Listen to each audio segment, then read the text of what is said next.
Bom dia! Estamos de volta com o podcast do Meu Cérebro, agora em formato videocast ao vivo pelo YouTube. E hoje eu acho que eu ouso achar que você vai ficar impactado com a quantidade de informações interessantes que nós vamos trazer para você sobre a conexão cérebro-pele. O que eu penso, e talvez você pense também, que a conexão cérebro-pele se dá apenas pela forma de quando a gente está estressado e sair espinhas. Mas olha, é muito mais do que isso, mas muito mais mesmo. E a conexão contrária, pele-cérebro, também é muito válida.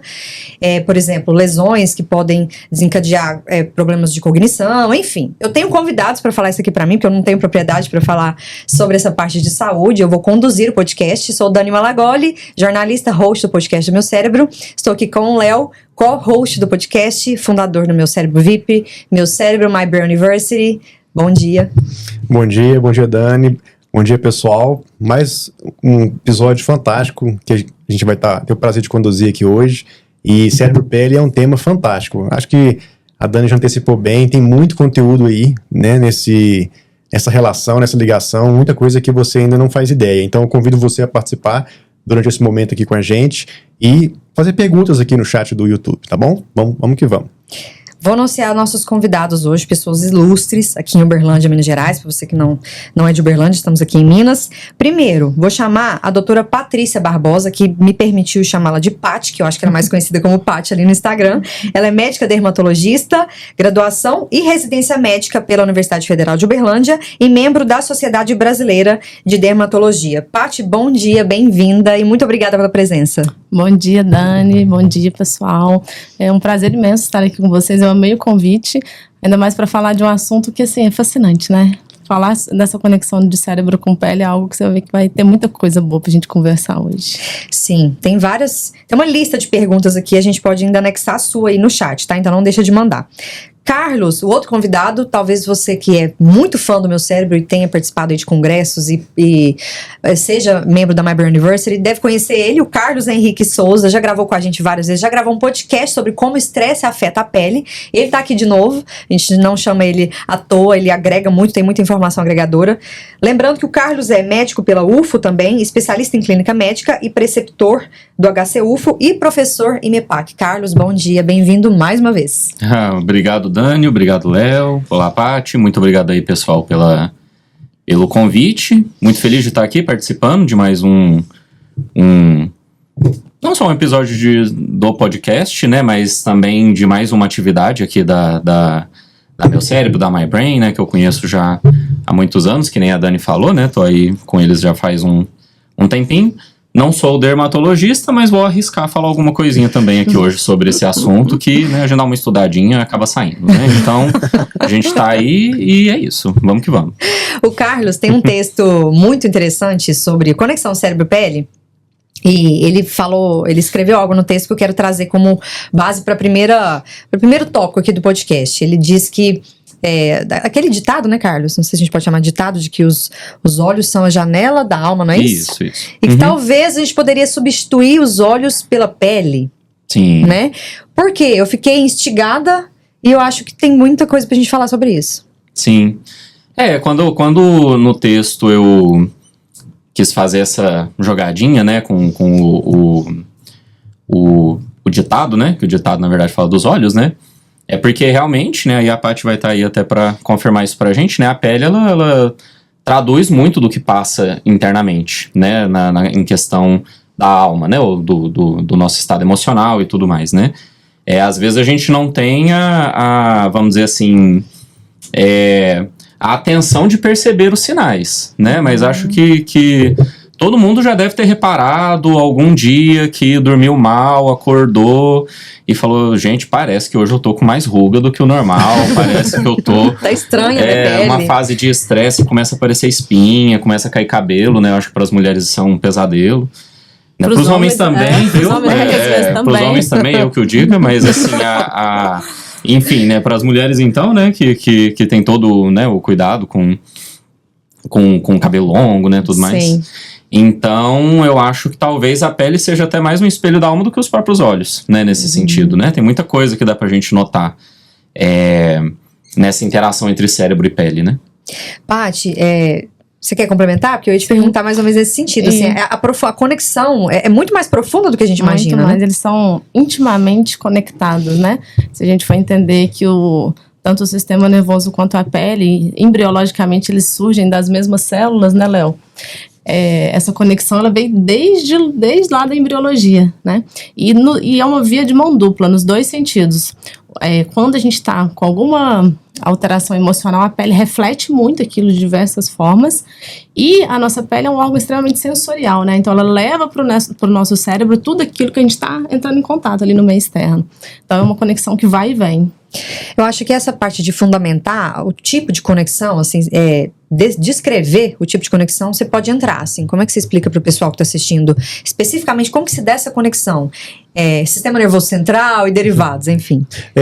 Primeiramente eu gostaria de falar sobre essa questão que a Paty citou, que é a origem embriológica, né? Para quem é mais leigo, como é que essas células, elas vão originar os nossos tecidos, as nossas estruturas orgânicas. E nesse quesito, o cérebro e a pele, eles estão intimamente relacionados, muito mais do que a gente supõe.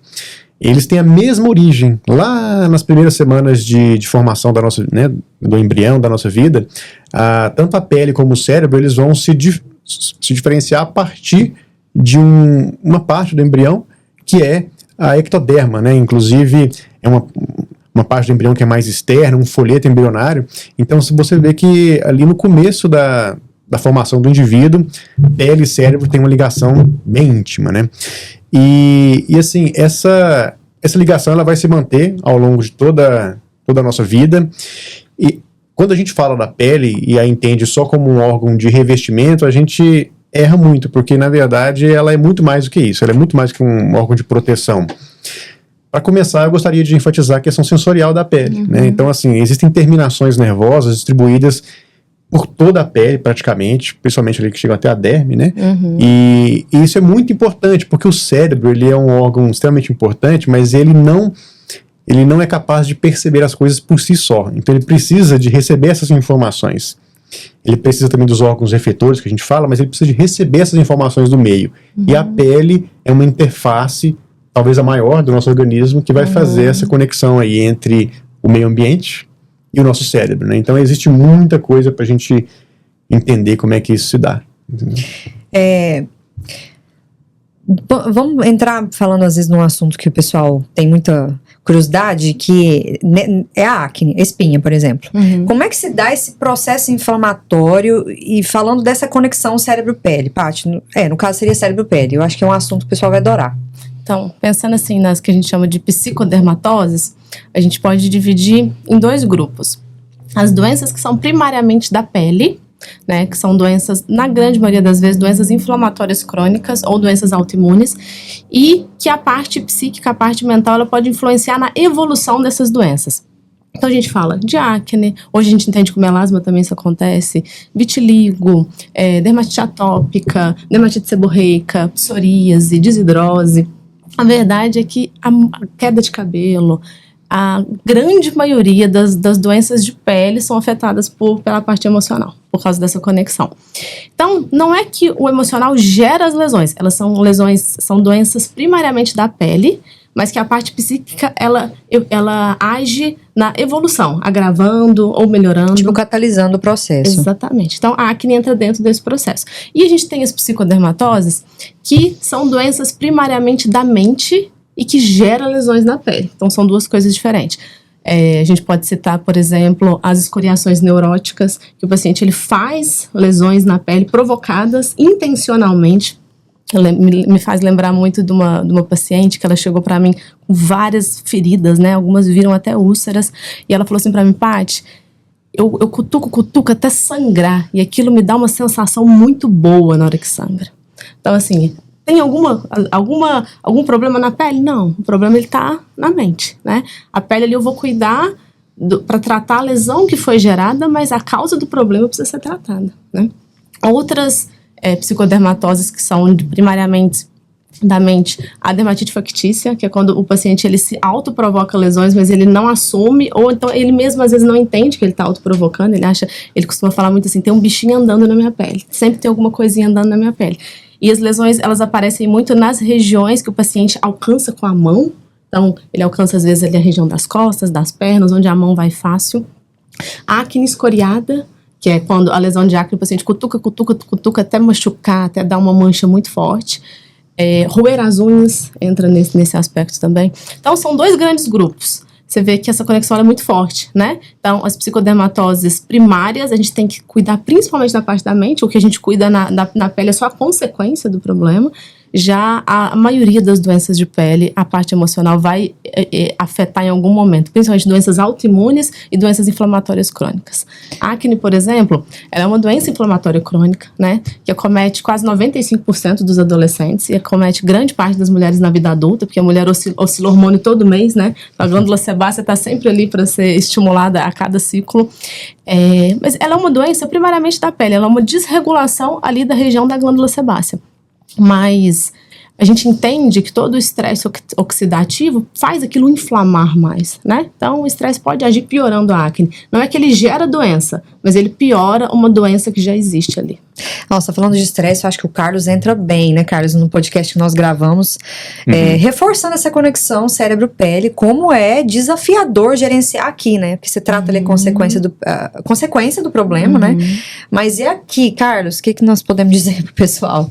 Então, até achei interessante começar o assunto perguntando sobre a acne, né, e o que a Patrícia aqui explicou pra gente, porque na verdade dentro da medicina como um todo, né, inclusive a clínica médica lida com um pouco de tudo, né? Então dá para falar de todos os órgãos, sistemas, né? De coração, rim, fígado, todos, né?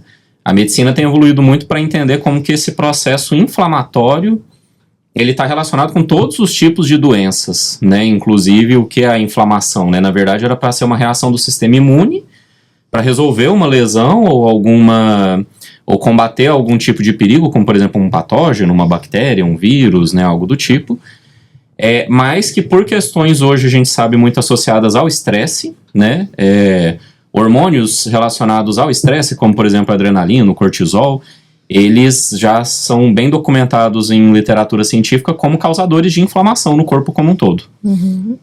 Porque na natureza isso seria... Vamos dizer assim, esses hormônios do estresse estariam ativos quando? Quando a gente tivesse acordado, caçando, vamos dizer assim, bem lá nas origens, assim, do ser humano, né? Lá no mato mesmo, né? A gente estaria acordado, caçando, fugindo, né? De algum predador e tal. E a gente estaria propenso a se machucar e entrar em contato com bactérias, enfim. Então, ter que cicatrizar feridas, né? Então... esses hormônios eles têm essa função porque primariamente a gente precisaria dessa função inflamatória no dia a dia, né, durante, né, e tal. Só que hoje a gente vive a situação do estresse crônico, né, então a gente está o tempo inteiro em ameaça, né, a gente se sente o tempo inteiro em ameaça, né. Então esses hormônios eles ficam ativos o tempo inteiro e esse estado inflamatório que era para ser pontual passa a se tornar constante, né. Para vocês terem uma ideia, tem inclusive pesquisas mostrando que esse estado inflamatório do corpo como um todo, afetando o cérebro, é um dos fatores que favorece a depressão, a ansiedade, até mesmo ao longo de muitos anos evolução para problemas cognitivos, né? E aí é interessante ver isso, né? Que o estresse tem esse link no sentido inflamatório, né? E que essa inflamação sistêmica ela é reconhecida hoje como causadora de muitas doenças e complicadora de muitas doenças, né? E aí, na pele, aí, né, peço até a licença para falar do meu caso, né? Pelinha muito sensível, né? Branquinha demais, né? É clássico, eu ficar uma fase mais estressado, a acne aparece em todo canto, né? E branquinho dessa cor aqui, elas ficam bem... Né? Bem evidentes, né? O tempo inteiro. Então, assim, eu literalmente sinto na pele o que isso significa, né? Sim. Então, a acne tendo essa natureza inflamatória, né? Que ela envolve a questão da glândula sebácea, até a Paty me corrige, né? Se eu tiver errando aqui no conceito, mas ela tem a natureza inflamatória, né? Ela vira uma inflamação por questões de extravasamento, né, de sinalizadores ali no local e tal. Então ela é uma doença inflamatória, né, a gente estando estressado, a gente está inflamado, né, o corpo como um todo, naturalmente doenças inflamatórias vão ser exacerbadas, né, que eu acho que é até onde faz o link, por exemplo, com a psoríase, né, que eu acho que pacientes com psoríase tendem a ter piora das lesões em períodos de estresse crônico, né? E outras doenças do tipo. Psoríase, falando de psoríase, são aquelas... Eu lembro de lesões no cotovelo, mas vai para além disso, né, Paty? A psoríase ela é uma doença inflamatória crônica de ela tem componente genético e o meio ambiente influencia sobre a evolução da doença. Tudo que inflama o organismo faz a doença piorar. O cigarro, o etilismo, o estresse crônico, a síndrome metabólica, ganho de peso, hipertensão. E a psoríase pode se manifestar na pele de diversas maneiras. A gente tem vários tipos de psoríase. Essa que você citou é a mais comum, que a gente chama de psoríase vulgar, que ela dá umas placas vermelhas com umas escamações brancas, que acometem principalmente as superfícies extensoras da pele, cotovelos, joelhos, perna, mas pode acometer couro cabeludo, pode acometer as unhas, a palma e a planta, a palma e a planta. Então, a psoríase, ela é uma doença, assim, muito interessante, porque ela pode se apresentar de diversas formas. Às vezes o paciente chega com uma alteraçãozinha só na unha, ele tem só um pitching, uma bolinha que dá na unha, ou às vezes ele tem um sulco de Bo, que é uma depressão linear, e pela aquela alteraçãozinha na unha a gente já sabe que ele tem psoríase. Nossa, que interessante. Eu achei que era só lesão ali na face dos cotovelos. Isso é importante, pessoal. A gente tem vários tipos diferentes. Tem psoríase que às vezes acomete o corpo todo e psoríase que às vezes é bem localizadinha. Então o tratamento é muito variável de acordo com o grau de acordo com a gravidade da doença. Estamos falando mais uma vez de uma doença catalisada pelo fator emocional, né? Sim, que agrava, né? Que agrava. E ela pode, inclusive, às vezes o paciente ele já tem uma predisposição genética para ter a doença e nunca manifestou. Tem paciente que vai manifestar a psoríase na fase idosa. Às vezes existe um gatilho ali emocional que pode fazer as lesões iniciarem. Acho que é impossível não fazer essa pergunta agora, porque seria uma pergunta bonita pra gente encerrar o podcast, de se é possível viver uma vida menos estressante, já que essa conexão é tão profunda entre cérebro e pele, mas eu acho que é impossível não perguntar agora, pra não deixar esse assunto morrer. É possível? Então, Será que é possível? Eu queria fazer até uma complementação que o Carlos disse, também achei bem interessante, porque acho que a gente precisa ter em mente que o estresse, ele é fisiológico, ou seja, ele é normal, né? A gente precisa do estresse, tanto pelas questões ambientais, evolutivas que a gente passou, mas para lidar com as demandas do nosso dia a dia atual, né? E o problema do estresse é quando ele está desregulado, né? Esse estresse crônico que o Carlos falou. E através da atuação do sistema nervoso autônomo, a gente tem uma alteração aí da quantidade de suor que a gente secreta, da quantidade de sebo que a gente produz, e tudo isso vai alterar uma das coisas que está sendo mais pesquisadas atualmente, que muito se fala em intestino, mas a pele também é um sítio, é uma sede disso, que é a microbiota, né? Que são aqueles outros seres que habitam o nosso corpo, né? E que antigamente eles eram tidos como seres invasores, que deveriam ser combatidos, e que hoje a gente percebe que o equilíbrio entre, principalmente essas bactérias, tem outros seres também, mas essas bactérias, é fundamental para que a gente mantenha a saúde e a própria integridade da pele como mecanismo de barreira e de defesa, não é? Verdade, essa homeostase, né? Sobre isso. Exatamente, o microbioma da pele está sendo cada vez mais estudado. Principalmente a indústria tem lançado muitos produtos, cremes hidratantes que vêm com pré-bióticos. Então é um assunto que está sendo muito comentado. A gente entende que existem um monte de bactérias comensais ali na pele, igual o Léo falou, que elas vivem ali harmonicamente, elas são importantes para manter tanto a hidratação quanto a proteção da nossa pele. E quando a gente tem uma desregulação dessas bactérias, que a gente chama de disbiose, várias doenças dermatológicas podem se agravar e aumenta o risco, porque a gente deixando de ter a barreira cutânea, ela é importante para prevenir que as bactérias, os micro-organismos que são germes nocivos, penetrem para dentro do nosso organismo, né? Se a gente tem uma alteração dessa barreira, esses germes vão penetrar com muito mais facilidade. Então, uma dermatite atópica piora muito, a psoríase, todas as lesões que geram inflamação ali na pele.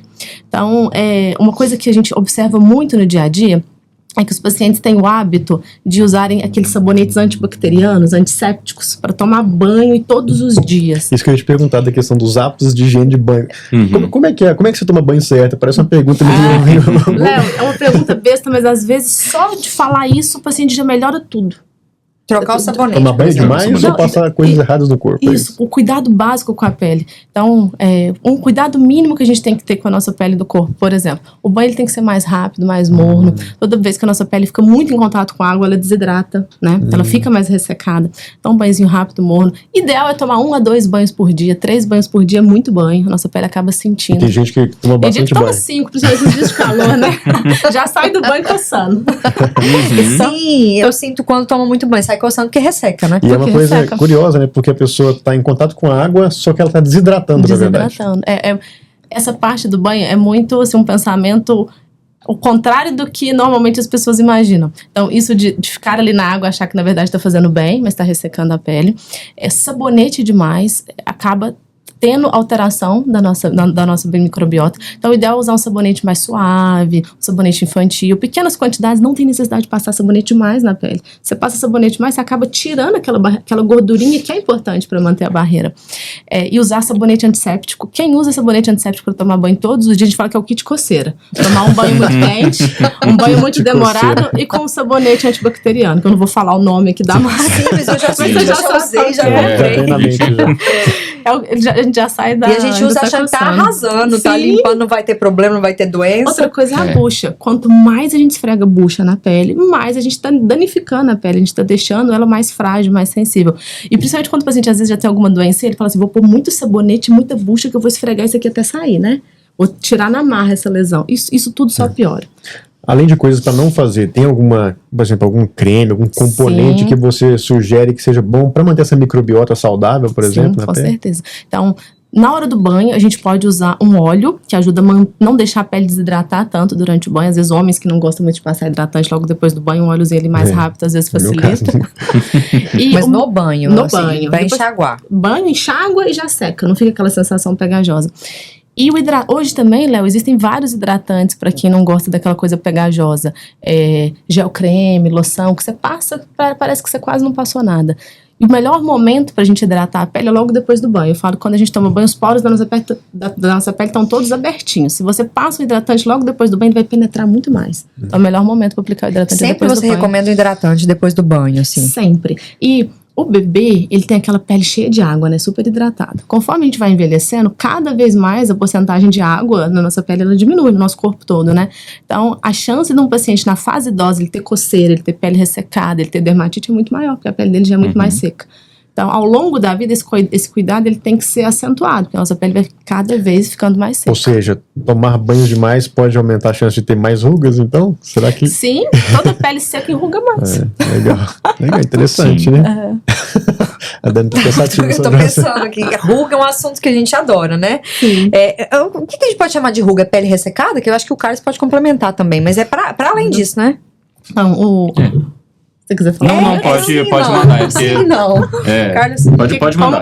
Como que a gente define a ruga, né? A ruga são linhas e sulcos que aparecem na pele com o passar dos anos, e a gente divide elas em 3 tipos, basicamente. As rugas dinâmicas, que são as rugas que aparecem por contração muscular, quando a gente faz cara de bravo, levanta a sobrancelha, sorri. Então, são rugas decorrentes do movimento do músculo, né? São as rugas que, por exemplo, a toxina botulínica, o botox trata, porque ele paralisa o músculo.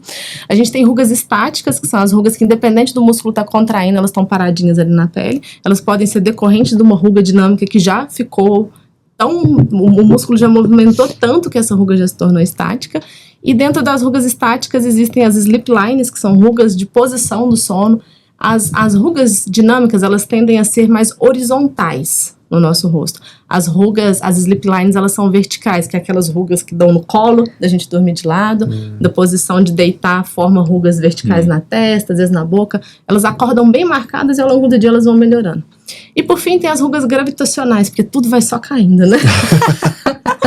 E a gente vai perdendo estrutura óssea, existe reabsorção óssea, existe reposicionamento da gordura do rosto, o ligamento vai ficando mais frouxo, diminui colágeno, diminui elastina, diminui matriz extracelular. Então aquela pelezinha que quando a gente é jovem ela tá lá esticadinha, bonitinha, todo o volume reduz e tudo vai ficando mais frouxo, né? Então a ruga gravitacional ela vem de todo esse processo de envelhecimento. Falando de tudo cai, cabelo cai, eu acho que, Carlos, não sei se num texto você falou sobre essa questão entre alopécia, né? Achei que ia citar minha careca. Não, eu tô focada aqui no meu pós-parto, meu cabelo tá caindo, assim, num nível que é preocupante. Aí a gente estressa e parece que cai mais, e eu falar pra eu ficar calma não adianta, não tá funcionando pra mim. Mas assim, qual que é por quê? Parece uma óbvia pergunta, mas eu queria entender o mecanismo. Por que os cabelos caem quando estamos estressados? Então, até foi interessante entrar nesse assunto da ruga, né? Porque quando a gente fala especificamente na questão do estresse, e aí até aproveitando para complementar algo que você comentou antes, né? Que acho que você me perguntou sobre a questão até do manejo, né? Do estresse, né? Comigo, pelo menos, eu já reparei que o inverso também é real. Tipo, a gente vê, eu percebo que a minha pele piora em momentos de estresse prolongado e ela melhora quando eu estou psicologicamente bem, por períodos mais prolongados, né? Não é só também, porque às vezes a gente pensa assim, tem a pele é um estático, né?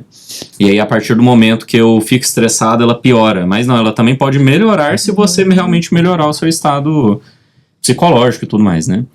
E alguns dos mecanismos, assim, que são citados em evidência científica, entra nessas questões de inflamação que a gente falou, né? Que elas vão comprometer justamente essa barreira, né, da pele que a Paty citou.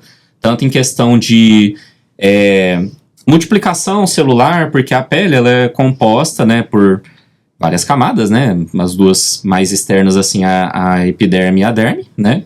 A epiderme ainda tem a camada córnea, né? Que é a final, que é feita de um extrato córneo mesmo, né? Um componente proteico que ajuda nessa questão mecânica, né? De hidratação também e tudo mais. E esse processo de inflamação que a gente falou compromete a multiplicação dessas células para renovar essa camada mais externa, que é uma camada mais grossa, né? E aí, consequentemente, o que acontece ao longo de períodos longos de estresse é que essa camada vai ficando mais fina. E no ficar mais fina, ela vai conseguir reter menos líquido, né?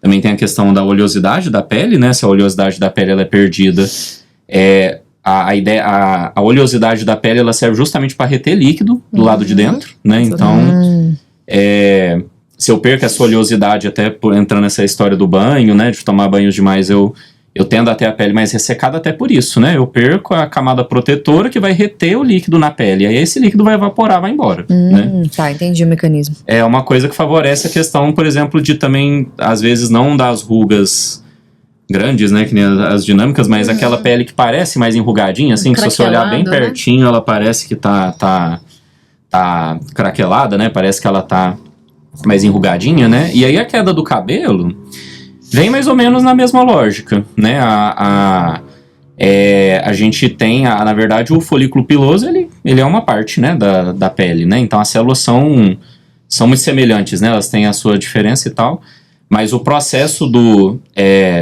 estresse, dos hormônios do estresse, do processo inflamatório que acontece lá, comprometerem a multiplicação das células da pele também vale para o cabelo, né? E aí nisso é onde o cabelo pode ficar mais fino, ele pode ficar mais curto, mais quebradiço, né? E aí, eventualmente, até o folículo ficar frágil o suficiente para ele cair, né? Inclusive, eu lembro que um dos artigos que eu li, que eu acho que até a gente comentou no podcast que era só áudio, né? Que aí até, acho que é o que choca mais, é que alguns folículos podem morrer nesse processo, né? Sim. E um folículo morto, ele não regenera.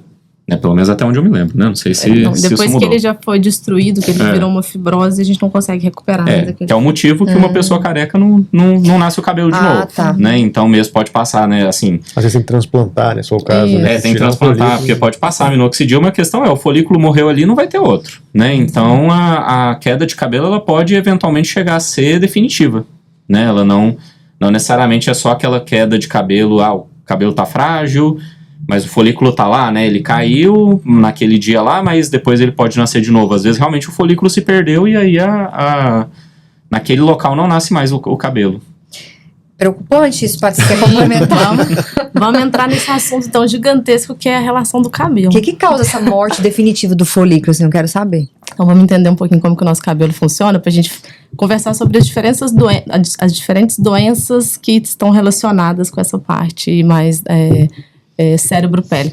Então o nosso cabelo, ele é um órgão que ele não é um órgão de sobrevivência para o organismo, né? O nosso organismo, ele é extremamente inteligente, né, Léo?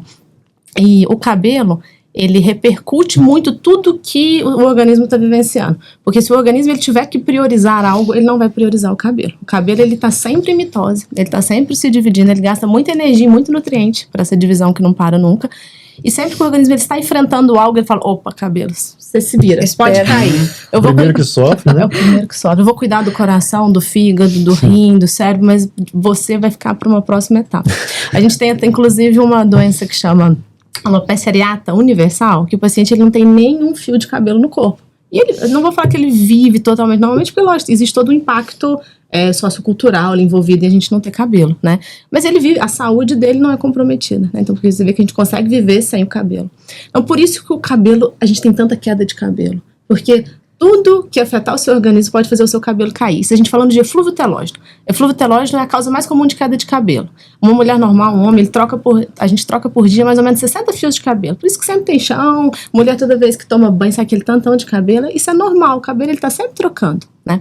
Só que em períodos que a gente tá com queda aumentada, que é o nosso caso agora no pós-parto, a gente chega a trocar às vezes 400, 500 fios por dia. Meu Você passa Deus. a mão, sai aquele tufo de cabelo. Isso muitas vezes é muito assustador. E por que isso acontece? Isso acontece porque o organismo deixou de priorizar o cabelo por algum motivo. O ciclo capilar, ele dura de 3 a 4 meses. Então, se eu tenho um evento que vai gerar queda, por exemplo, uma dieta muito restritiva, uma perda de peso muito rápida, um estresse muito pontual, agudo, uma doença inflamatória, dengue, covid, deficiências nutricionais, anemia, hipotireoidismo, aconteceu algo que meu cabelo vai cair, meu cabelo não cai semana que vem, meu cabelo cai daqui 3, 4 meses. Pós-parto é a mesma coisa, você tem o bebê, seu cabelo não cai na semana seguinte, ele vai cair daqui 3, 4 meses, né? E por que você ficou angustiada com essa questão do pós-parto? Por que existe a queda de cabelo pós-parto, né? Primeiro, durante a gestação, o cabelo fica maravilhoso. O 3º trimestre é a época da vida da mulher que ela mais vai ter cabelo. A gente nunca tem cabelo na vida igual no 3º trimestre. Nossa, Porque- então tá explicado. Eu tava assim, lua de mel com a minha gravidez no final. Você tira aquelas fotos, tá tudo Tá lindo, linda. né? Porque ele prolonga a fase anágena. O cabelo cresce mais rápido. Cabelos e unhas crescem mais rápido na gestação. E ele quase não cai na gestação. Então, aquele cabelo que não caiu, ele vai cair depois, né? Fora todas as mudanças pelas quais o organismo passa, o parto, tanto a cesárea quanto o parto normal, existe um trauma, um estresse ali pro organismo naquele momento. Vários hormônios são deixados a placenta sai, a gente deixa de sintetizar abruptamente diversos hormônios, os hormônios agem sobre o cabelo. Então, assim, às vezes os pacientes pedem, Paty, pelo amor de Deus, me dá um remédio pro meu cabelo não cair depois do parto. Não tem como. Não tem como eu impedir que o cabelo cresça, não tem como eu impedir que tenha o parto e que os hormônios se vão, né? Então, a queda de cabelo pós-parto, ela acontece com todo mundo. Às vezes em maior, às vezes em menor grau. Mas ela sempre acontece e ela vai melhorar. É um tipo de queda de cabelo que depois recupera totalmente. E o Carlos estava comentando sobre as doenças que já geram morte do folículo, né? A verdade é que existem diversos tipos de doença que afetam o cabelo. Tem as doenças que o cabelo recupera naturalmente, igual o eflúvio telógeno, ele caiu, ele vai recuperar, se a gente resolver a causa do problema. Existem as alopécias cicatriciais. As alopécias cicatriciais são doenças que matam o folículo, né? Por exemplo, a alopecia androgenética. A alopecia androgenética, que é a calvície, ela é uma doença genética e hormonal, que o hormônio liga no folículo e ele vai gerando um afinamento, ele vai afinando e diminuindo aquele cabelo, que a gente chama de miniaturização. Então vai ficando um cabelo mais fino, mais ralo, de repente a pessoa começa a ter menos cabelo, né? Só que mesmo uma alopecia androgenética, que ela tem toda uma base para ela acontecer, o estresse, a parte emocional afeta ela, porque se o meu cabelo cai muito, a minha alopecia vai progredir mais rápido. Tá? Então existe uma conexão ali também. Então as alopécias cicatriciais, elas também são afetadas por como a gente está. Às vezes elas vão evoluir mais rápido. Todo aquele estresse oxidativo faz inflamar mais, faz ter mais destruição de folículo. E que fica um ciclo difícil de lidar, né? E eu tô aqui lembrando dessas doenças, assim, de fundo de pele, talvez, mas e as doenças de fundo emocional, psiquiátrico, aí você pode entrar? Aquela me fugiu o nome aqui agora. É isso mesmo, é que acontece muito que, eventualmente, como até uma forma de compulsão, né? Uma forma de compulsão faz parte de um transtorno de um TOC, né? Um transtorno obsessivo compulsivo, em que a pessoa, com demonstração do sintoma, ela ingere cabelos, né? Por exemplo, ou ela tira cabelos, isso pode acontecer, né? Existe até um caso na época de faculdade, eu lembro muito bem assim, de uma paciente.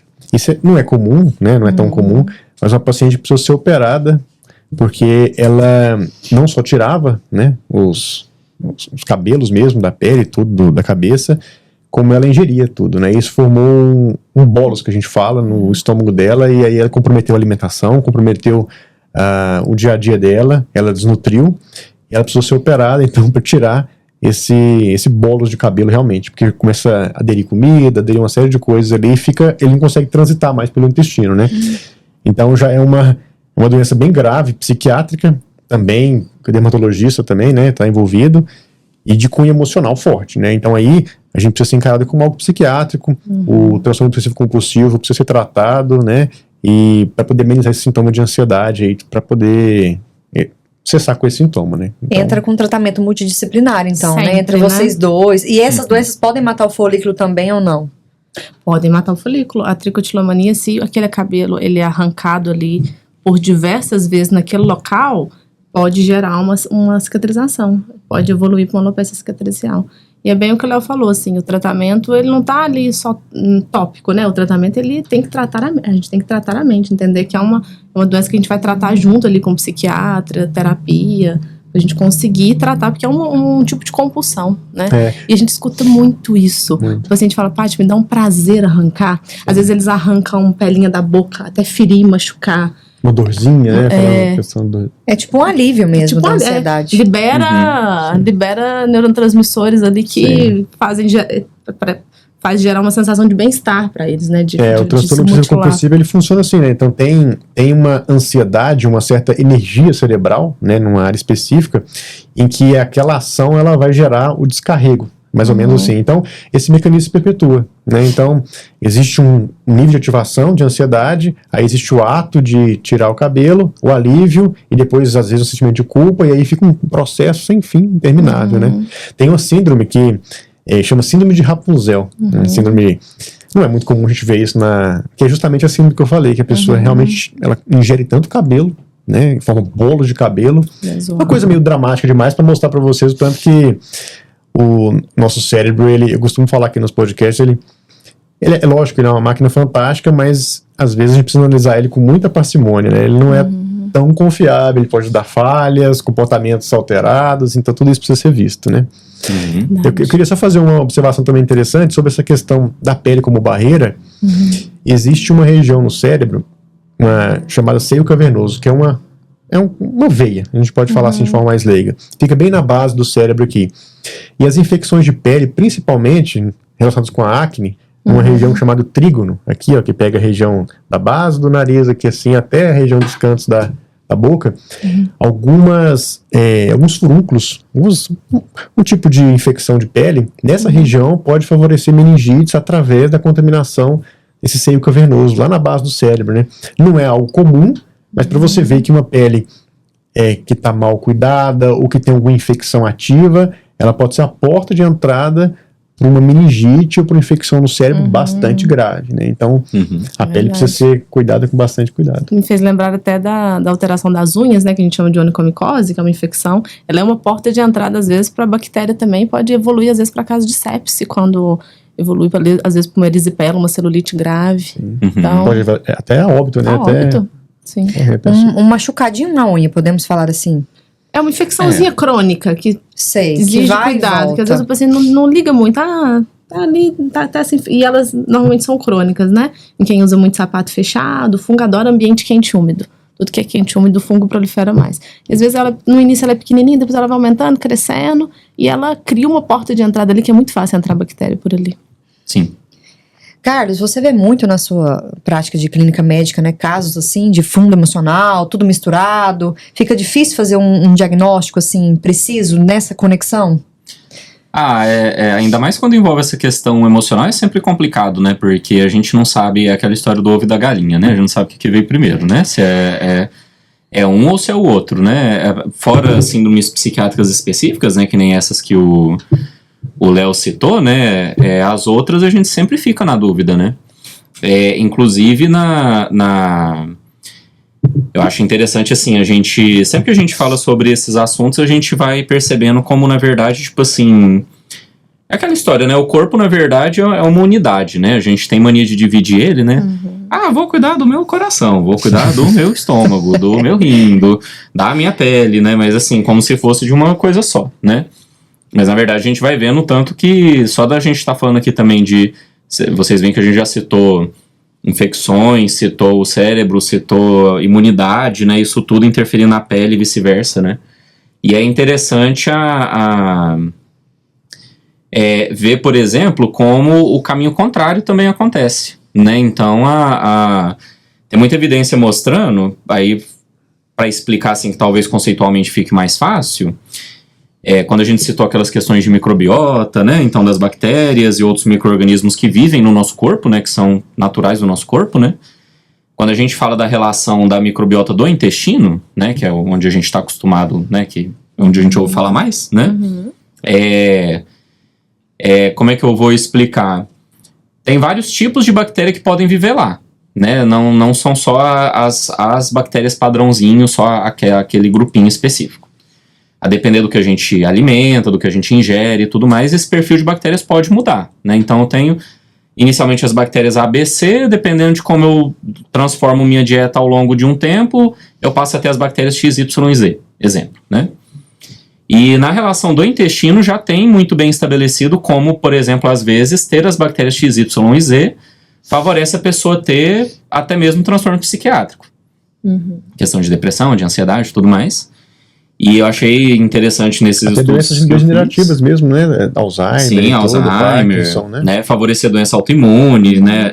Inclusive, na verdade, obesidade, né? Não sei se já ouviram falar disso. Vou aproveitar e citar, porque eu acho que é algo interessante. Foi feita uma pesquisa com camundongos para a gente ter uma noção, acho que talvez para reforçar como as bactérias que vivem no nosso corpo são importantes, né? Em que eles testaram para ver se as bactérias do intestino realmente favoreciam o ganho ou a perda de peso. E aí eles fizeram um teste, foi, até o momento, graças a Deus, isso foi feito só laboratorial, tá? Mas foi o transplante de fezes. Eles pegaram as bactérias, eles pegaram bactérias do intestino de um camundongo e passaram para o outro. Seria, acho que, quase que equivalente ao que a gente falaria de tomar um probiótico, né? Seria mais ou menos essa lógica. Quando eles fizeram isso do camundongo obeso pro magrinho, o magrinho ficou obeso. Olha. E quando eles fizeram isso do magrinho pro obeso, o obeso ficou magrinho. Então, isso... E não foi só questão de metabólica, né? Realmente, por exemplo, mudou o apetite do camundongo e tudo mais. E aí acaba que na pele existem evidências sugerindo isso também. Super. Hoje eu trato melasma com probiótico, trato acne com probiótico. Nossa, não tinha noção disso, Então, dessa relação. existe muita pesquisa mostrando como, por exemplo, lesões de pele crônicas. Pensa assim, a pele normal tem, exemplo, as bactérias A, B e C, né? Uma lesão de pele é um outro ambiente, né? Seria que nem, sei lá, na superfície do planeta você pegar a floresta amazônica e transformar num deserto. Os animais que vivem lá vão mudar, porque não é mais uma floresta amazônica, né? Seria essa lógica, né? Então, vamos supor uma psoríase crônica, também lesões por pressão, daquelas pessoas que às vezes não conseguem movimentar na cama, acabam abrindo feridas, né, e tudo mais. Ao longo do tempo, essas lesões, se elas se cronificam, a microbiota das bactérias daquela região mudam também, porque o ambiente é um ambiente novo, né? E que isso também, então não só as bactérias do intestino, mas também as da pele, podem estar associadas a questões psiquiátricas, neurológicas, neurodegenerativas e outras doenças também. Eles falam muito até, Carlos, né, no eixo, né? Tem um eixo também que é cérebro, pele e intestino. Eles até citam isso, né? Que na verdade é tudo conectado, mas só pra gente estender um pouco essa discussão. Mas a gente percebe que são pelo menos no meu dia a dia, eu sinto que são os dois órgãos que a parte emocional mais afeta, a pele e o intestino, né? Às vezes você fica nervoso, dá uma diarreia, você vomita e fica nervoso, às vezes do nada parece uma erupção de pele imediata. Então são dois órgãos que têm uma conexão mais direta, mais direta ali, né? Pelo sistema nervoso mesmo, né? De certa forma, periférico atua ali e com liberação de neurotransmissores, outras substâncias diretamente na região, né? Um assunto muito interessante também, que eu estava fazendo uma leitura prévia, que eu acho que cabe a gente conversar aqui, que é a questão da exposição solar e da produção de vitamina D também, né? Tanto que isso vai depender muito da pele. A gente também tem hoje a reposição, o Carlos também pode citar sobre isso. E como que isso afeta o cérebro também, que a gente pode comentar depois. Se você quiser falar um pouquinho sobre esse assunto. A gente sabe que a gente precisa do sol em contato com a pele para a gente produzir a vitamina D, né? Na é uma das reação. únicas essenciais que a gente produz, que a gente consegue produzir, isso, né? que não depende da nossa alimentação, né? Só que a gente entende que esse horário, porque para ter essa produção de vitamina D na pele, a gente precisa da parte da radiação solar que chama UVB, né? E a UVB a gente não tem ela disponível o dia todo ali nos raios solares. Ela tem principalmente de 10 da manhã às 2 da tarde, que é um período de sol às vezes bem intenso, né? Principalmente agora no verão. Então a gente sabe que existem algumas consequências da gente se expor muito ao sol nesses horários, né? Às vezes a gente vai aumentar muito ali a produção de vitamina D, mas vai trazer outras consequências de aumento de câncer de pele, de manchas, de rugas. Então tem que ter uma parcimônia, assim, um equilíbrio na hora que a gente orienta essa exposição. Muitas vezes a gente vai fazer uma reposição, né, oral da vitamina D quando o paciente tem alguma contraindicação para se expor ao sol, porque às vezes ele tem alguma doença que agrava muito com o sol, eu não posso orientar para ele que ele fique exposto ali no sol, nós vamos repor essa vitamina D. Mas a vitamina D é importante para tudo no nosso organismo. E como tomar sol melhora o humor, né? Nós já estamos falando da conexão cérebro-pele. Gente, no meu caso faz muita diferença, assim, 10 minutinhos. Eu estava lendo sobre, assim, foi um artigo específico, ele não era um artigo que estabelecia protocolos, nada disso, mas ele falava, por exemplo, que a exposição só de 25 minutos, para quem tem a pele clara, por exemplo, produzia, se não me engano, acho que 50 mil UI de vitamina D. Isso diminuía, né, para outros tons de pele, mas o tanto que em pouco tempo isso já é capaz de produzir, né? Uma grande quantidade. É aquele equilíbrio, porque a gente demoniza muito essa exposição solar, só que o tanto que ela é importante para a saúde mental, porque a vitamina D, ela está muito envolvida com a questão da neurogênese, com a questão da saúde neuronal, não só do cérebro, mas de outras células do organismo. Então, eu acho que é uma coisa para a gente ter muito cuidado, né? Sim. Você tem, sim. Pode E é bem o que você falou, esse equilíbrio, né? Não ser em excesso, mas às vezes uma quantidadezinha pequena a gente já consegue uma produção boa. Sim. Tem muitas pesquisas hoje também mostrando como... Porque a vitamina D a gente tem, assim, habitualmente o conhecimento da função dela como, né? Absorver cálcio, né? Da alimentação, dos íons, né? Isso. Principalmente cálcio, que aí tanto que ela é importante para a prevenção de osteoporose, né? Tudo mais, né? Os idosos que tratam osteoporose muitas vezes também tem que repor uma vitamina D, porque não vão conseguir atingir o cálcio que eles precisam só de tomar via oral se a vitamina D estiver baixa, né? Mas algumas pesquisas têm falado da relação entre a vitamina D e outras questões orgânicas também, inclusive neurocognitiva, né? Então, de talvez a deficiência de vitamina D favorecer demências, né? Parkinson. Ainda são estudos, assim, ainda não tem um protocolo falando, doença de Parkinson, agora a gente tem que repor vitamina D, por exemplo. Isso não está plenamente, pelo menos não, tipo assim, com nível de evidência suficiente pra gente... É prescrito, mas não é algo, às vezes, protocolar. É protocolar, diferente, sei lá, que nem prescrever um enalapril para uma hipertensão, que já é uma coisa super bem estabelecida, né? Mas tem mesmo, né, estudos em relação a isso. E até aproveitando para buscar outro link, né, em relação a essa questão de exposição solar, né, essas questões que a gente falou todas de proteção da pele, né, que diminuem em relação ao estresse e tudo mais, a fotoproteção da pele também reduz, né, até onde eu lembro de ter dado uma estudadinha, a pele ela fica mais fotossensível em períodos de estresse prolongado. Basicamente vai tudo se resumir naquela lógica que a gente falou, né? A função dela como um todo fica comprometida, né? Então que a gente anda sempre numa berlinda, né? Porque, por exemplo, aí tem a exposição solar e tem, por exemplo, os cânceres de pele, né? Aí tem o melanoma. E o melanoma é um dos tumores de pele com mais propensão, às vezes, de metástase para o sistema nervoso central. Ou seja, metástase, né, para quem não sabe, são células que se desprendem. O melanoma, por exemplo, quando ele se aprofunda ali na região da derme, atinge a circulação e pode alcançar, por exemplo, o cérebro. E é uma lesão muito grave no cérebro, né? Muito grave. Hoje em dia, muitos casos são operados, mas dependendo da quantidade de lesões, de como isso as regiões que se localiza, é difícil de abordar e o paciente geralmente vai a óbito, né? Então, para você ver o tanto que a comunicação ela é de diversas formas, tanto para o lado bom quanto para o lado ruim, né?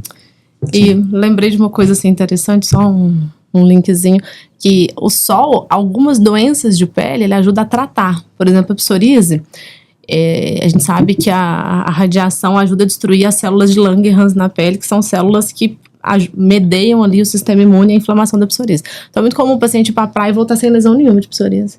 Melhora totalmente as lesões. Que interessante, não sabia disso. Então, para alguns tipos de doença de pele, a gente orienta que o paciente se exponha ao sol. A psoríase é uma delas. Às vezes a gente orienta a passar um remedinho na lesão e ele ficar no sol ali uns minutinhos para a lesão melhorar. Não, a gente vai buscando links, né?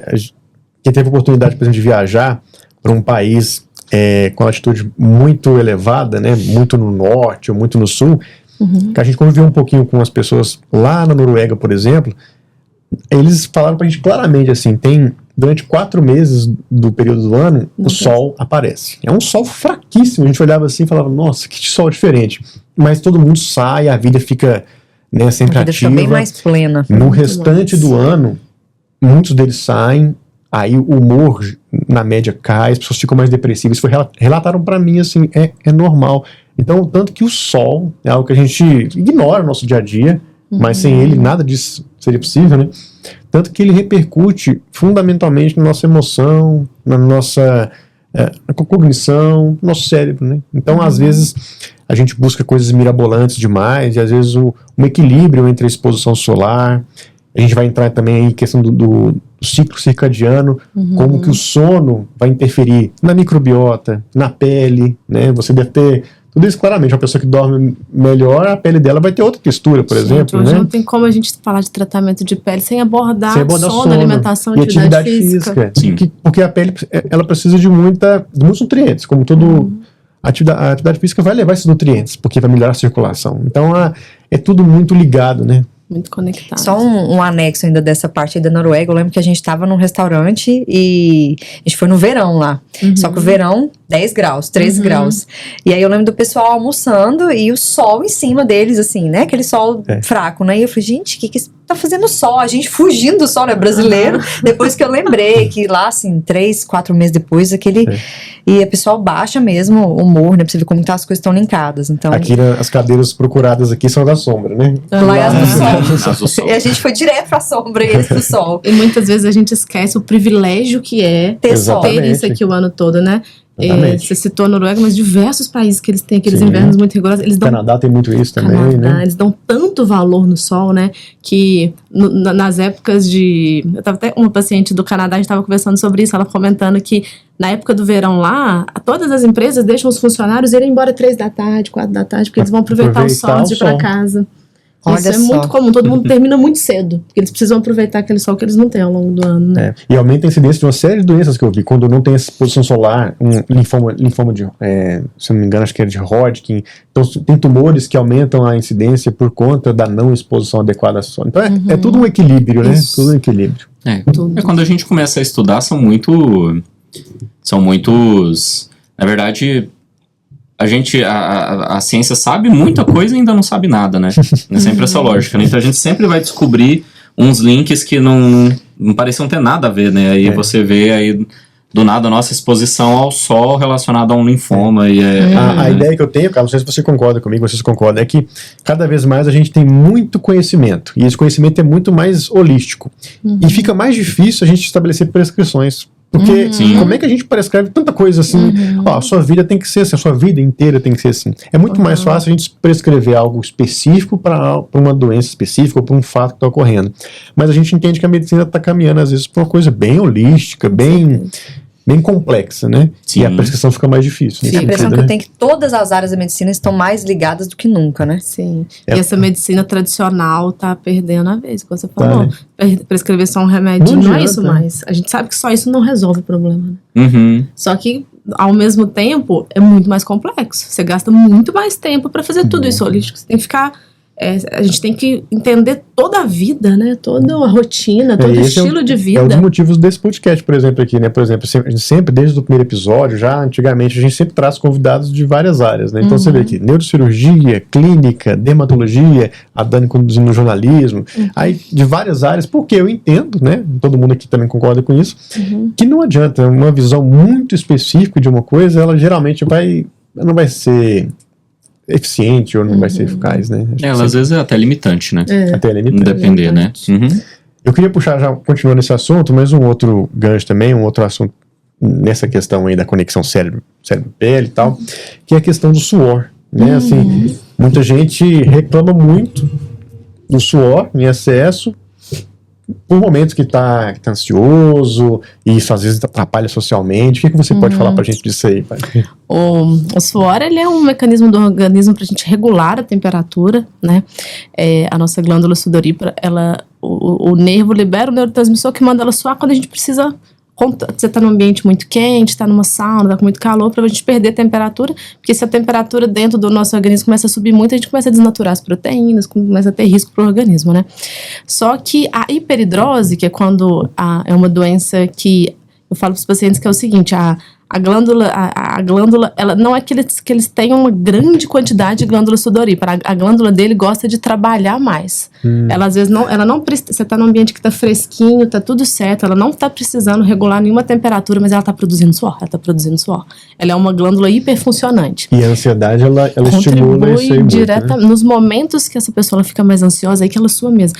Aí a mão começa a pingar, você vai tentar cumprimentar alguém, você fica com vergonha, porque a mão tá ali pingando suor, ou às vezes sua camisa, você tá num evento importante, sua camisa tá toda suada, então acaba sendo algo muito constrangedor, né? E a gente tem diferentes tipos de hiperidrose. A hiperidrose, ela pode, as regiões mais comuns que ela comete são as mãos, os pés, as axilas e o couro cabeludo. O couro cabeludo é uma das mais complexas, porque pensa, uma mulher, a maquiagem escorre tudo, o cabelo nunca tá arrumado. Você já encontrou casos dramáticos, assim, de muito suor, assim, a pessoa sofre muito? Já. Eu já vi, pelo menos na época da residência. Já, casos, às vezes tem pacientes que suam em todas essas regiões, né?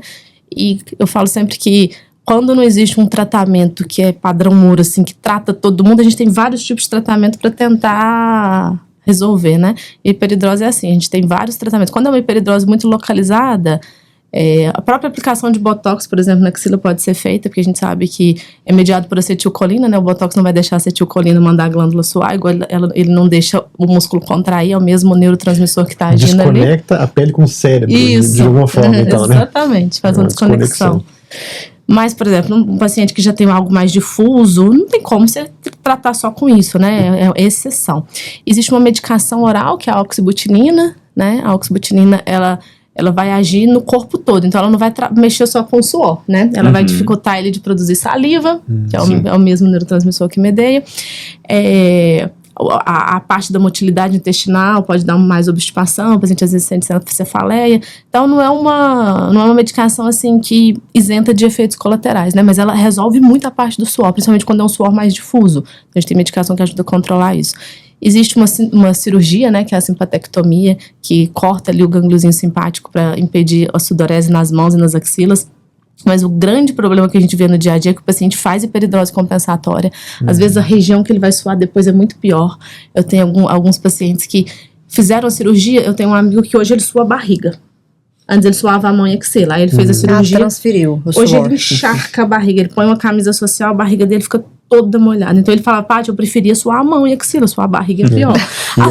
E é muito interessante, assim, né, porque a questão social, ela é muito, muito legal da gente avaliar, porque eu costumo dizer que as emoções, elas servem até como comunicação social, né? Então, sim, o suor está muito envolvido com aspectos emocionais. Então, demonstra que a pessoa está ativada de alguma forma, que ela está insegura, alguma coisa assim. E aí a pessoa lê isso na outra. Às vezes nem é tanto, né? E ela lê e vai passar uma insegurança e tudo. Então é muito difícil, né? Muito difícil. E piora, né? Eu acho que, por exemplo, eu trabalho muito com pessoas que têm medo de falar em público ou gravar vídeos. Nossa, esses sintomas aí, eles são drásticos. E a pessoa quer lutar contra e fica muito pior. Eu não quero que veja que eu tô suando, mas eu tô suando. E eu, como jornalista, minha parte é comunicação, né? Então eu vou falar, olha, não adianta, não sua não, gente. Não vou falar isso, não existe isso. Não tem como lutar contra, né? Acontece, né? É autônomo o sistema. É involuntário. É involuntário. Então, eu estou enviando até o jornalismo e a comunicação, porque tem a ver os sintomas de falar em público, por exemplo. E tratar é importante isso, né? Essa parte do suor, assim, a gente tem tratamentos que conseguem diminuir muito, tanto medicações tópicas, quando é mão, axila, quando não é tão grave, às vezes só as medicações tópicas já ajudam. Tem essa medicação oral, né, que ajuda a controlar mais, que você ajusta uma dose para ficar confortável. E é importante tratar, porque, igual o Léo falou, atrapalha relacionamento pessoal, atrapalha a vida profissional, porque transparece uma insegurança que às vezes você nem tá sentindo. Você tá super bem, tá lá suando. E aquele suor já te faz sentir seguro. Né? Será que estão observando? Estão me olhando? A pessoa já olha pra lá e fala, nossa, será que, né? É difícil. É difícil. Nossa, vocês estão falando... Pode falar, Paty. Não, pode falar. É que nós estamos falando de fator emocional de novo, né? De como manejar questões emocionais. Eu lembrei aleatoriamente do seu livro de meditação aqui, Carlos. Você traz alguma coisa nesse sentido de manejo, a própria meditação, né? Mas o que você pode dizer pra nós? O manejo do estresse, ele tem, que nem a gente tá comentando aqui, né, muitas frentes, né, aí vai ver, não é uma em específica, né, então envolve, a meditação é uma delas, né, é uma estratégia, né, de manejo de estresse, né, tem várias formas de se meditar, é uma prática que ajuda muito, né, e aí cada um pode ter afinidade com uma um tipo específico, mas acaba envolvendo um pouco de tudo, né? Até essas questões que a gente fala do sono, né? Então, é um desafio que eu mesmo tenho, né? Tipo, por exemplo, eu gosto muito da meditação, tento fazer essa prática com regularidade, mas fases em que eu não consigo dormir bem, como é que funciona, né? Então, então envolve isso, né? O manejo do estresse, ele vai envolver as questões emocionais, então esse autocontrole emocional, que é uma coisa a ser aprendida, né, uma coisa a ser desenvolvida, tem atividades de relaxamento que ajudam e tudo mais, mas também realmente a pessoa precisa dormir bem, alimentar bem, né, ser fisicamente ativa, questão de relacionamentos interpessoais, né, a gente sabe que a Socialização. socialização é um ser social, né, então tem muita pesquisa mostrando como o isolamento social e a solidão são fatores de risco para até doença cardiovascular, quase tanto quanto uma hipertensão, um diabetes. Então, tudo vinculado a essa questão do estresse, né? Então, essa questão de socialização, questões de relação de trabalho, né? Também, né? Aquela história, né? A gente vive equilibrando, né? Tipo, pagar as contas e também tentar viver bem, né? Com isso, né? Então, vira esse aspecto. E também não deixa de ter também os tratamentos de doenças, né? Que acontecem, né? Então, a gente está aqui citando, por exemplo, né? Uma paciente que tem uma psoríase, né? Que é muito grave, tipo, dói, coça, visualmente, assim, incomoda, né? É uma coisa que vai gerar estresse, né? Então, às vezes, também o tratamento o manejo do estresse envolve também tratar alguma outra coisa, né? Seja ela orgânica ou psiquiátrica, né? Então, psicólogo, psiquiatra, às vezes medicação, né? Então, eu acho que o manejo do estresse por isso que é tão difícil manejar estresse, né? Porque se fosse uma coisinha só, né? Tipo, eu vou lá e tomo um remedinho e fico 0 km, né? Eu vou lá, sento, pego o hábito de meditar 10 minutinhos por dia que seja e magicamente tá tudo resolvido, né? Mas infelizmente a gente sabe que envolve muitas frentes, e né? E não tem receita de bolo, né? Para cada um é individual isso, Exato. né? O que me faz bem, às vezes é muito diferente do que faz bem. Eu acho que o que a meditação, por exemplo, né? Vai puxando a farinha, né? Pro meu lado ajuda muito, é que ela promove muito esse autoconhecimento, né? Então é uma prática do estar no aqui e agora, né? Então tentar estar presente em tudo que você faz, em conexão com o que está acontecendo aqui agora, é uma coisa que já reduz muito a ansiedade, né, e remorso. Por quê? Porque a ansiedade é você ficar preso no futuro, né, então tem uma frase que eu gosto muito dos mestres desses assuntos, né, que na verdade o tempo é uma ilusão, né, se a gente for parar para pensar, né, passado e futuro na verdade meio que não existem, né, porque no fundo, tudo aconteceu. Né? Tudo aconteceu agora, né? Quando aconteceu algo no passado, aconteceu um momento agora, né? Era um presente, né? E o futuro, quando acontecer, já não tem nem como saber se aquilo que eu tô confabulando aqui vai acontecer ou não, né? Quando acontecer, vai estar acontecendo agora também. Então a gente gasta muita energia pensando no à frente ou atrás. E acaba que isso é o que gera muito adoecimento mental, né? Então, eu acho que a meditação ela ajuda nesse aspecto, né? De você conseguir filtrar o quanto você está preocupando com coisas que na verdade não estão acontecendo, né? O que já aconteceram, o que nem aconteceram ainda, na verdade, você perceber que você tem que preocupar com agora, né? O que está acontecendo agora. E também ter esse autoconhecimento, saber o que te estressa, o que não estressa. Esse trabalho dá certo pra mim ou não.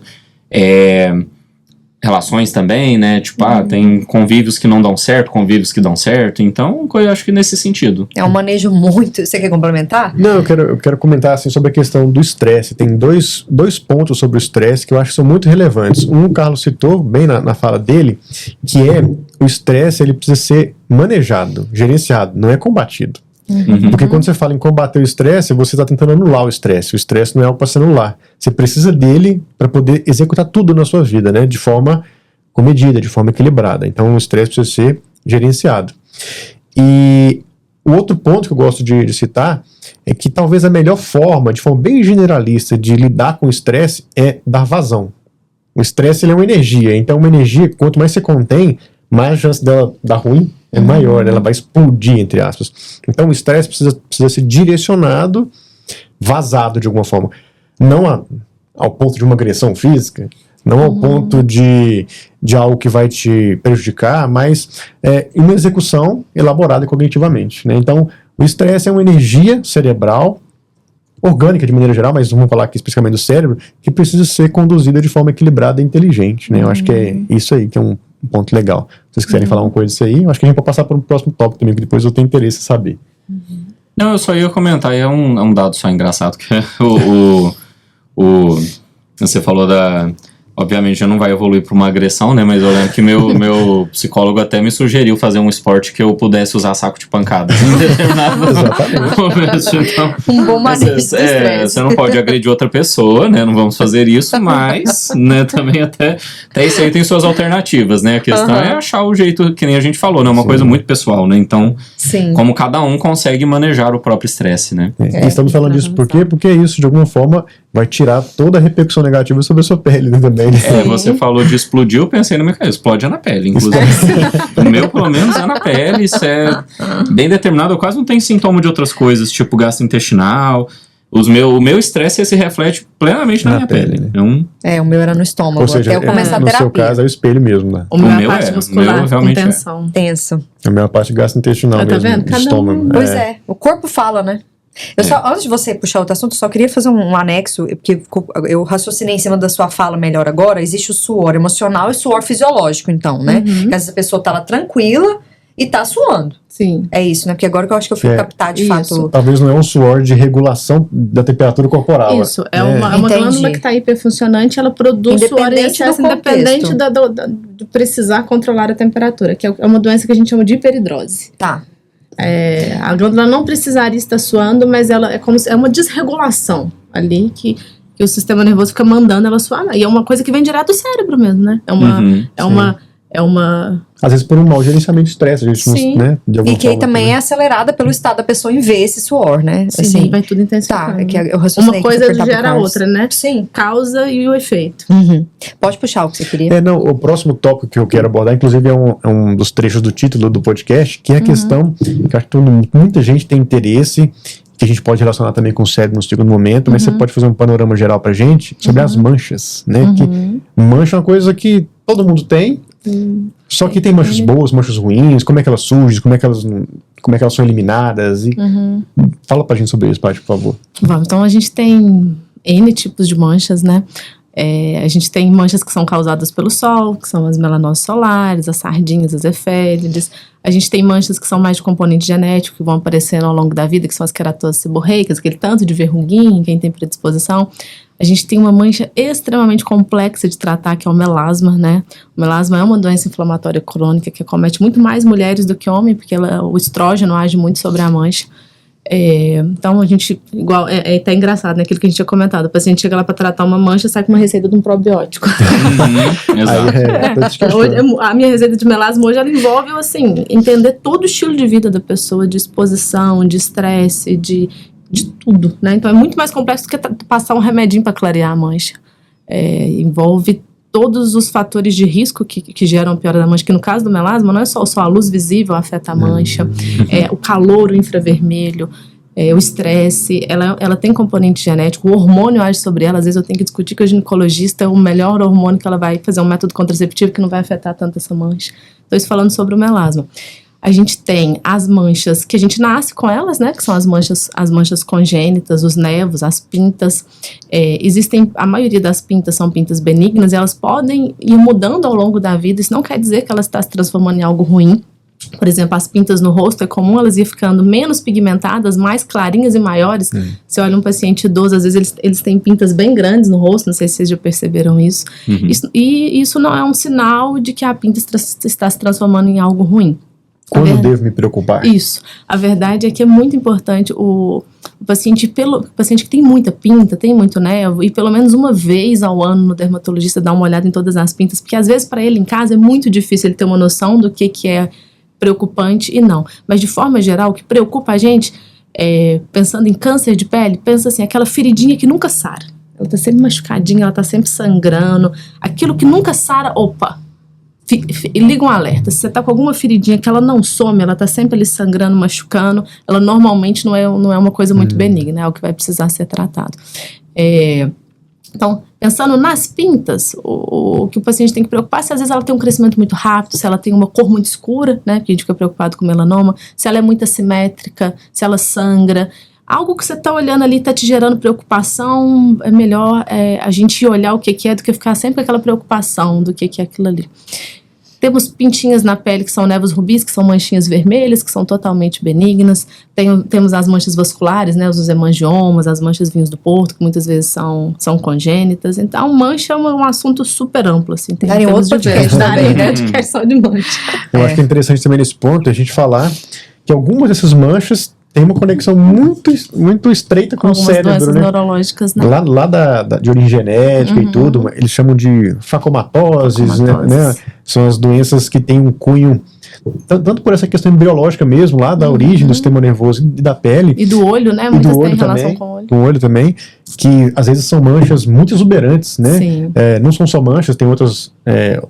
tumores benignos, né? Os neurofibromas também. Isso. Mas é muito interessante como essas doenças, elas não são tão comuns, mas elas expõem pra gente claramente esse link entre a pele e o cérebro, né? Muito interessante. Perfeito. Principalmente a neurofibromatose, né? Muito exuberante, uma quantidade grande de neurofibromas, as manchas café com leite. Sim, tem uma doença, por exemplo, a Sturge-Weber, que ela dá uma mancha muito grande assim na região do olho, bem violácea, assim, mais escurecida. Às vezes o paciente ele tem uma alteração cerebral mesmo, anatômica, ele pode ter epilepsia, né, ele tem retardo cognitivo. Então, para você ver, se você olha para uma pessoa, o diagnóstico não é difícil de dar para quem, né, vê isso no dia a dia, e você já consegue entender o que pode estar acontecendo no cérebro dessa pessoa. Olha que interessante, né? Você olha a pele e tem uma noção da alteração que está lá dentro do cérebro. De forma bem direta, né, nesse caso, né? E é interessante, meu pai tem uma mancha vinho do Porto bem grande no rosto, assim, e ele teve que fazer toda uma investigação para essa síndrome. Ele não tem nada, ele só tem a mancha, mas é bem na localização. Não significa que quem tem a mancha tem alguma alteração cerebral. Exatamente, tem que ter a alteração né? genética envolvida, né? Nós falamos de herpes? Parece que eu tenho a impressão que nós não falamos. Não. Eu acho que a gente não citou, não. Não, né? E, inclusive aquela que, agora me perdoe se eu estiver errada, porque a minha mãe teve e parece que ela tem uma dor crônica, não sei, me explica melhor sobre isso, o Carlos pode falar também, porque nós estamos falando da relação cérebro-pele de novo, Isso. né? Enfim. Essa dor que você cita, provavelmente sua mãe deve ter tido um herpes zoster. Foi nas costas, é o que eu lembro. O herpes zoster, ele é uma reativação do vírus da catapora, que é diferente do vírus do herpes simples, que dá aquelas lesões na boca, pode dar lesão genital. Então, são tipos diferentes de vírus. O da sua mãe é o varicela zoster. E a pessoa ela tem catapora, às vezes, na infância, às vezes quadro exuberante, às vezes não, mas esse vírus, ele fica ali morando no nosso organismo pro resto da vida. Ele fica ali no nosso sistema ali não sei exatamente a região ali da coluna, em alguma parte nervosa ali. E em alguns momentos pode ter uma reativação desse vírus, e quando ele volta, ele não dá um quadro de catapora, ele dá um quadro de herpes zoster. Então, o herpes zoster é uma doença que acomete mais pacientes idosos, pacientes imunocomprometidos, mas hoje, às vezes, a gente tem tido alguns casos em pacientes jovens também, e ele não costuma ter recorrência, às vezes o paciente tem só uma vez, mas são lesões bem doloridas, que a gente precisa fazer um tratamento mais rápido para evitar que vire essa dor neuropática, essa dor crônica, que às vezes pode ser super difícil de tratar depois, difícil, né? Mas, e agora pensando no herpes simples, o herpes simples, ele também é um vírus que fica no nosso organismo depois que a gente entra em contato com ele. Ele normalmente dá muita lesão, o herpes simples tipo 1 dá muita lesão ao redor da boca, nariz, períodos que a nossa imunidade está um pouquinho, a gente não está dormindo bem, não está alimentando bem, a mulher quando menstrua, a exposição solar pode gerar, quando a gente faz algum procedimento estético nessa região, quem tem predisposição, a gente até entra com tratamento para prevenir o aparecimento da lesão. Então, o herpes também pode reativar em períodos que a gente não está com uma... Bem.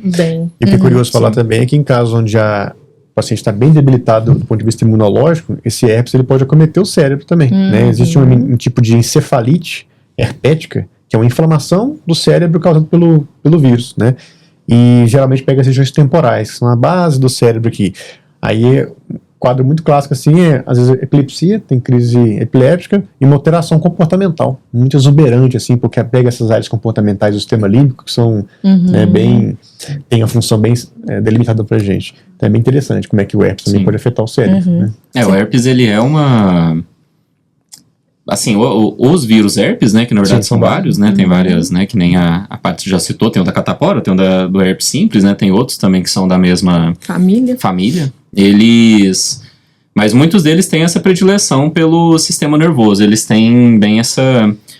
Aí, justamente pela pele ter, né, tantas terminações nervosas, eles se manifestam muitas vezes na pele, né? Que aí a manifestação clássica é bolhas, vesículas, né? Geralmente bem dolorosas, ou uma dor... Que nem sempre também é uma dor, tipo uma fincada. Às vezes é uma queimação, uma dorzinha bem mais enjoada, né? Que é diferente. E às vezes a dor vem antes da lesão de pele aparecer. Exato. A dor começa antes da lesão. Tá doendo muito aqui, você olha, não tem nada na pele. A gente já liga um alerta, pode ser herpes zoster.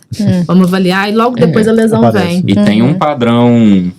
interessante, talvez tenha sido, meu pai também já teve herpes zoster no dorso também aqui. E a gente identifica, inclusive, pelo padrão da dor de pegar o dermátomo, né? Inclusive, né? Que específica. Os dermátomos, no caso, né? São regiões da pele nervadas por um determinado nervo. Vira como se fosse um conjuntinho, né? A gente usa isso muito na avaliação médica mesmo para poder... identificar, geralmente, topografias de lesão. Então, por exemplo, dá para, a depender de em quais dermátomos a pessoa tem perda de sensibilidade, eu posso identificar uma lesão de medula, exemplo, né, ou a topografia dela, né, onde ela fica. E o herpes, inclusive no caso do herpes zoster, ele tem muito essa característica, o vírus, ele adentra o nervo, ele mora no nervo, na verdade, né, mora no tecido nervoso, por isso que ele tem, inclusive, essa relação com dor crônica e tudo mais, né? Porque o nervo fica inflamado.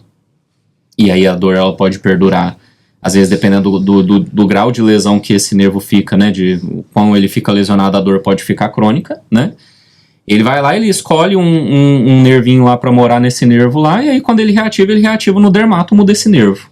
Então, a gente vê que, geralmente, as lesões, por exemplo, elas não atravessam a linha média. Então, por exemplo, o corpo tem, né, você dividir ele em metade, geralmente não passa, você não vai ver pegando dos dois lados, raramente, assim, às vezes vê, né?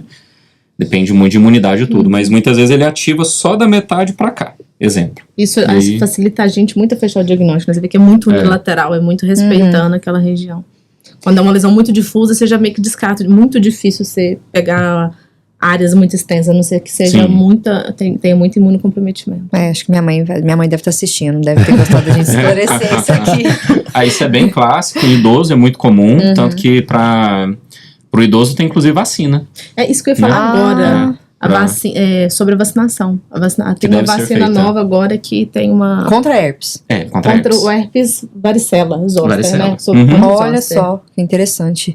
Nossa, eu acho que eu daqui esgotei todos os assuntos da pauta, adicionei outros, herpes estava aqui aleatório, e eu tô impactada mesmo, assim, com a quantidade de informação que vocês trouxeram. Eu vou deixar ali se você quiser acrescentar mais alguma coisa, porque eu acho que a gente pode fechar com chave de ouro aqui hoje. Não, sim, eu partindo já para o encerramento, então, né, eu vou só agradecer mais uma vez aí a participação de vocês no podcast, foi muito rico. Explorar esse tema, que é um tema, não é fácil abordar ele, porque a gente não vê tantas produções de conhecimento sobre ele. A gente vê artigos bem pontuais, mas a gente tem visto muita demanda sobre ele e muita gente querendo pesquisar, né? Mas eu acho que, até pesquisando na internet, eu vou lá, cérebro, pele e tal, a quantidade de artigos que saem não é das maiores, não, mas mostrando pra gente que é algo que tá vindo, vai vir forte, né, como veio o cérebro e o intestino, e vai vir tantos outros que eu acredito, né. Então eu queria agradecer a vocês pela participação, deixar para vocês essa mensagem aí de que entender o cérebro também parte por entender todo o corpo, todo o organismo. O cérebro, ele é um órgão de integração, então ele precisa receber informações de diversas partes do nosso organismo e precisa dessas partes também para efetuar sua resposta. Então a gente precisa cuidar do nosso corpo como um todo para manter uma saúde mental, uma saúde cerebral e uma saúde orgânica geral, tá? Então agora eu vou passar para o pessoal para eles fazerem as considerações finais também. Fique à vontade, pessoal. Obrigado. Eu só tenho a agradecer, adorei participar, aprendi super com todos vocês. É um assunto muito rico e que, se deixar, a gente fica aqui o dia inteiro falando sobre isso, né? Muito obrigada. Quando precisarem de mim de novo, vai ser um prazer estar de volta. Que bom, Paty. É isso. Vamos lá, aí. Carlos. Eu agradeço também o convite, eu gostei muito de estar aqui com vocês. É sempre bom falar desse assunto. Eu apesar de eu ter escolhido a clínica médica, que é justamente porque eu negócio de um pouquinho de tudo, né? Então, eu sempre brinco que eu tenho um pezinho na dermato, né? Às vezes eu fico falando, nossa, podia ter feito. Mas, Sempre é tempo. sempre é tempo. Mas, enfim, né? Eu gosto muito desses assuntos. Acho que também, justamente, que não falei, como eu tenho a pele mais sensível, né? Branquinha, né? Tal, eu sempre tive que ter muito cuidado e tal. E tem minhas manifestações todas em pele. Então, em geral, esses assuntos me agradam bastante também. E é isso aí. Eu agradeço o convite, espero poder contribuir aí em outros futuros também. Sempre estão convidados novamente. Só um acréscimo, o Pode falar. contato dos profissionais, pessoal, vai estar na descrição do vídeo, tá? Depois que quiserem procurar a doutora Paty, o caso vai estar lá, tá bom? Gente, muito obrigada. Você que tá aqui com a gente, que viu, pode ver, rever. Semana que vem temos uma pauta super legal. Depois a gente anuncia com 2 convidados também. Você já quer anunciar? Fazer um spoiler? Pode Semana falar. que vem? Pode falar. Deixa eu lembrar as tags. Amor, sexo e cérebro, é isso? É isso aí. A gente vai falar Amor. sobre temas meio polêmicos, né? Vamos falar sobre sexo, amor e cérebro. É Não. basicamente isso, né? Vou Então, assistir. vai ser bem interessante. Vai ser bem interessante. Com certeza, né? Semana que vem, tá? Depois a gente coloca o link pra vocês. E é isso, obrigada e até a próxima.